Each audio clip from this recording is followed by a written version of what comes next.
بسم اللہ الرحمن الرحیم۔ السلام علیکم۔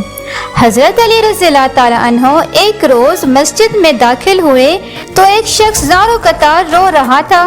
کچھ لوگ اس کے ارد گرد جمع تھے اور اسے سمجھا رہے تھے۔ حضرت علی رضی اللہ تعالیٰ عنہ نے پوچھا کہ کیا بات ہے؟ تو وہ شخص جو رو رہا تھا اس نے بتایا، میرے والد چند لوگوں کے ساتھ سفر پر گئے تھے، وہ لوگ تو واپس آ گئے، میرے والد واپس نہیں آئے۔ میں نے ان لوگوں سے پوچھا تو کہتے ہیں کہ تمہارا باپ راستے میں ہی فوت ہو گیا۔ میں نے مال کے بارے میں پوچھا تو کہتے ہیں کہ کون سا مال؟ تیرے باپ کے پاس تو کوئی مال نہیں تھا، حالانکہ میرے والد تجارت کے لیے گئے تھے اور ان کے پاس کافی مال تھا۔ حضرت علی رضی اللہ تعالیٰ عنہ نے کہا، تم نے قاضی کی طرف رجوع نہیں کیا؟ اس نے جواب دیا، میں نے قاضی کے پاس رجوع کیا تھا، لیکن قاضی نے انہیں لوگوں کے حق میں فیصلہ دے دیا۔ حضرت علی رضی اللہ تعالیٰ عنہ تمام لوگوں کو لے کر قاضی کے پاس پہنچے اور قاضی سے پوچھا کہ تم نے اس نازک معاملے میں کیسے فیصلہ کیا؟ قاضی نے جواب دیا، ہم نے اس سے گواہ طلب کیے تو اس جوان نے کہا کہ میرے پاس کوئی گواہ نہیں۔ پھر میں نے انہیں قسم کھانے کو کہا تو ان سب نے قسم کھائی کہ واقع ایسا ہی ہوا جیسے کہ ہم کہہ رہے ہیں، تو میں نے ان کی بات پر یقین کر کے ان کو چھوڑ دیا۔ حضرت علی رضی اللہ تعالیٰ عنہ نے کہا کہ اس کا فیصلہ میں خود کروں گا اور بالکل ایسا ہی کروں گا جیسے اللہ کے نبی حضرت داؤد علیہ السلام نے اپنے زمانے میں کیا تھا۔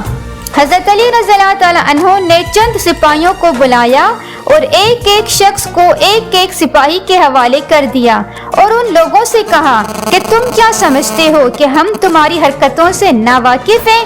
ہمیں سب معلوم ہے۔ آپ نے ایک حکم دیا اور ان سب کے چہرے کپڑے سے ڈھانپ دیے جائیں اور مسجد کے ایک ایک ستون کے پیچھے کھڑا کر دیا جائے۔ پھر آپ نے قاتل کو اپنے پاس بلایا اور سپاہیوں سے کہا کہ جب میں بلند آواز میں تکبیر کہوں تو ان کو ایک ایک کر کے لانا۔ پھر آپ نے پہلی تکبیر کہی اور ایک سپاہی پہلے ملزم کو لے آیا۔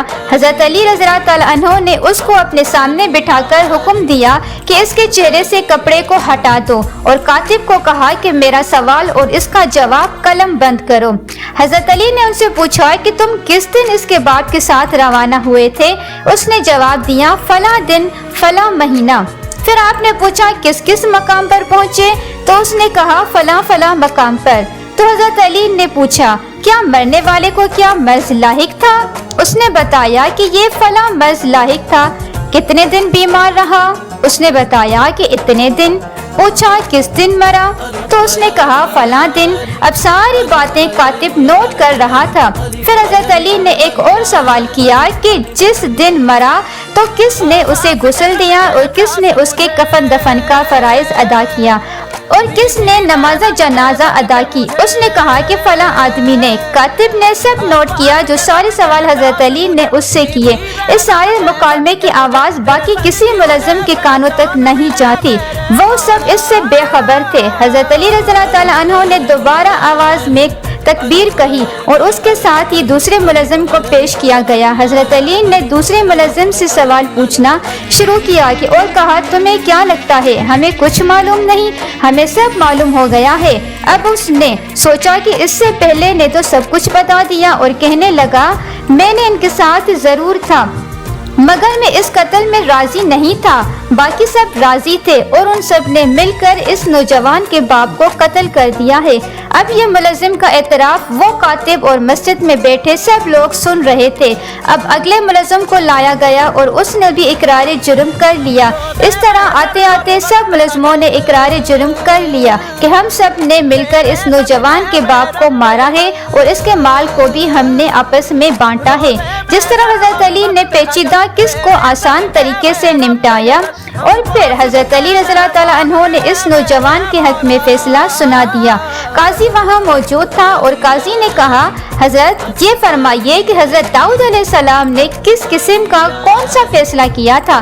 تو حضرت علی رضی اللہ تعالیٰ عنہ نے اس کے بارے میں بتاتے ہوئے فرمایا، ایک دن اللہ کے نبی ایک راستے سے گزر رہے تھے کہ کچھ بچے ایک بچے کو ماتل دین کہہ کر بلا رہے تھے یا چڑھا رہے تھے۔ تو حضرت داؤد علیہ السلام نے بچے کو اپنے پاس بلایا اور اس سے اس کا نام پوچھا تو اس نے کہا کہ مات الدین یعنی دین مر گیا، نعوذ باللہ۔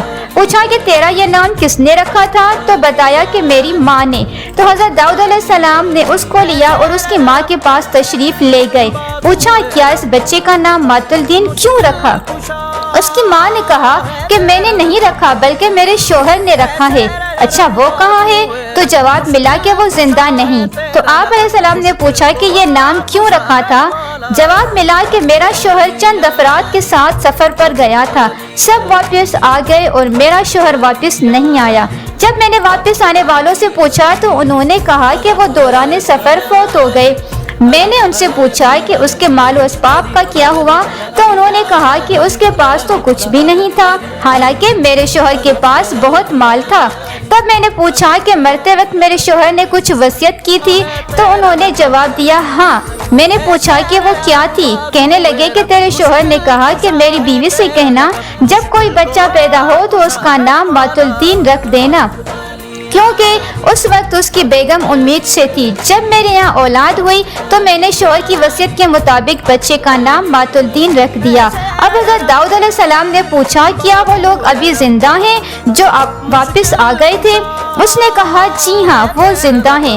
تو حضرت داؤد علیہ السلام نے اس کو ساتھ لیا اور ان کے گھروں میں گئے اور سب کو گرفتار کروایا، اور پھر اس معاملے کا فیصلہ بھی بالکل اسی انداز میں کیا جیسے میں نے آج کیا ہے۔ اللہ تعالیٰ سے دعا ہے کہ وہ ہمیں جھوٹ اور فریب سے بچائے اور نیک اعمال کرنے کی توفیق عطا فرمائے۔ تو دوستو اگر آپ کو اسلامی واقعہ اچھا لگا تو اسے اپنے دوستوں کے ساتھ ضرور شیئر کریں۔